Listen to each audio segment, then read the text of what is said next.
What is your name, please? My name is Preston Mwinga. And what do you do for a living? I'm an IT specialist and also a lecturer of computer courses at Eden University. And I understand you wrote a book on the Tonga people. How did that come about? Yes, I did, and it came about as me trying to appreciate the Tonga people. They are amongst the few people that we have in Zambia that are good at hospitality, and I felt I needed to appreciate them through the book. Not because I'm Tonga, but because they're indeed good people. How have people responded to the book? So far, so good. Most share that only few people have written something about the Tonga people. So bringing something to light about them and putting them on the world map is something that has made the people so happy, especially the Tongas themselves. For a stranger like me, how would you describe the Tonga people? Who are they? The Tonga people are one of the good people that we have in Zambia because they possess the attribute of good hospitality. The Tonga people are cattle headers. The Tonga people also believe in polygamous marriages. So meaning for them, it is normal to have more than one wife so long as you've married through the traditional way. The Tonga people also believe in certain spirits. For example, the water spirits, the nyami nyami. So they would believe in that, and they also believe that when they offer prayers to the shrine, they will definitely have some good rainfalls. What sort of challenges have the Tonga people had over the years? Okay. One of the challenges is being accepted. Because of the political arena in Zambia, some political players, Tonga people have been described as being primitive. They've been described as people that cannot offer any good or service to the world. And as a result, you find that when someone, for example, applies for either employment or anything, if they are Tonga, their applications will be sidelined because of the attribute of being Tonga. What is the secret to the Tonga strength? How come they're so resilient to all these problems they faced? It is because Tongas do not believe in giving up. They believe in keeping trying and trying and trying till they get what they really want to get. And what other challenges are the Tonga people facing besides not being accepted? If you go back to the Kariba Dam, for example, yes, how did that story unfold? Okay, the Kariba Dam comes in when some of the Tongas were displaced from their land, because what they believed in is where the Kariba Dam was constructed used to be their land. But when they wanted to put up that dam, they were told they had to be displaced. And being displaced, some of the Tongas were taken to certain lands which are not so fertile.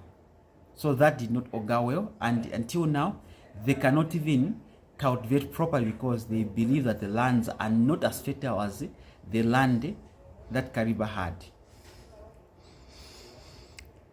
What about the future of the Tonga? What do you visualize the changes in the next 10, 20 years?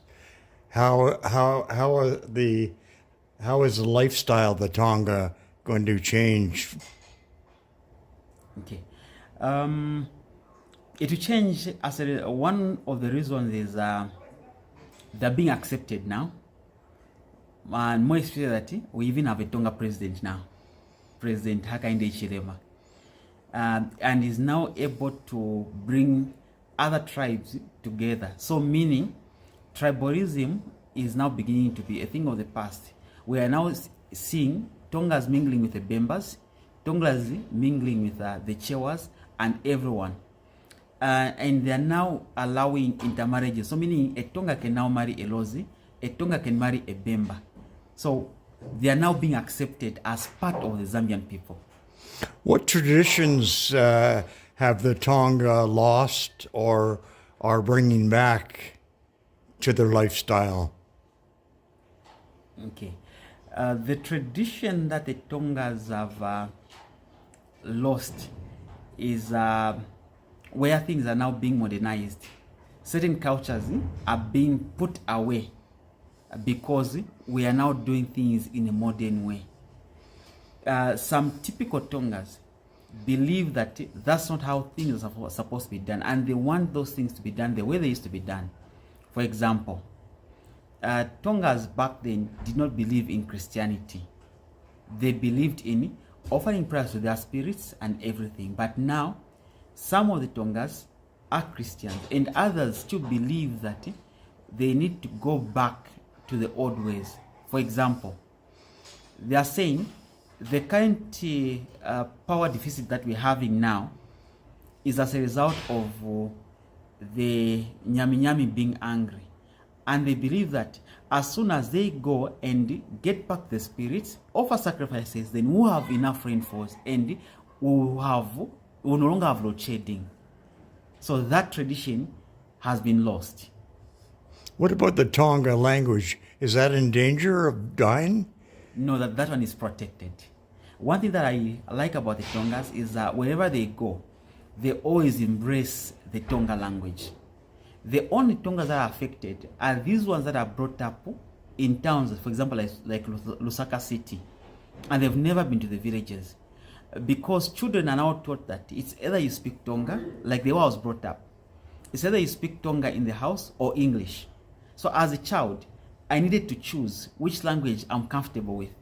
So you find that most of the kids would prefer going with English, and they will not use Tonga. So the Tongas that are found in town do not know much about the cultures because they rarely visit the villages. Are some children rebelling about learning Tonga because English is... I know Tonga is an official language, but do they think learning Tonga is old-fashioned?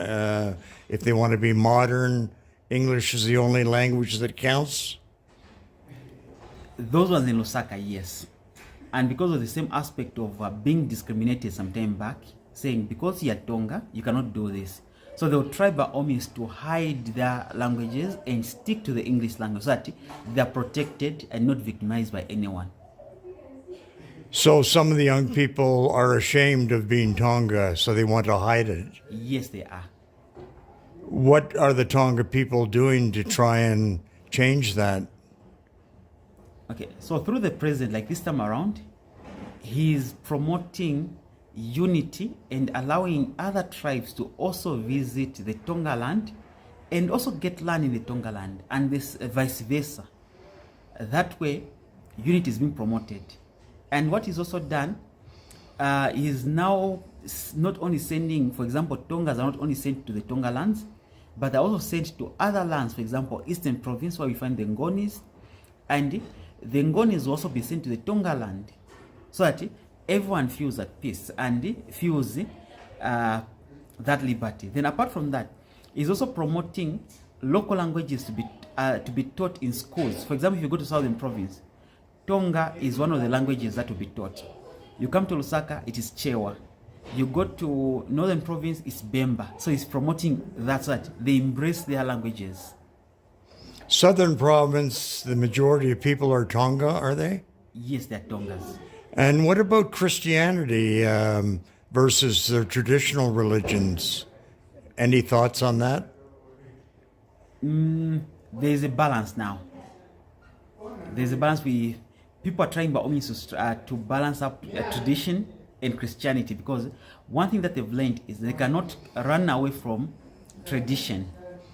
And again, they still need Christianity. So there is now that balance between the two. Any last words to sort of sum it up? Okay. What I can say is the Tonga people are amazing people that are resilient to the troubles that they've actually gone through, and they've become stronger because of that. And they are willing to show the world that they are equally good people, just like any other person. And that's the reason why I also decided to help in promoting this beautiful tribe. Thank you very much.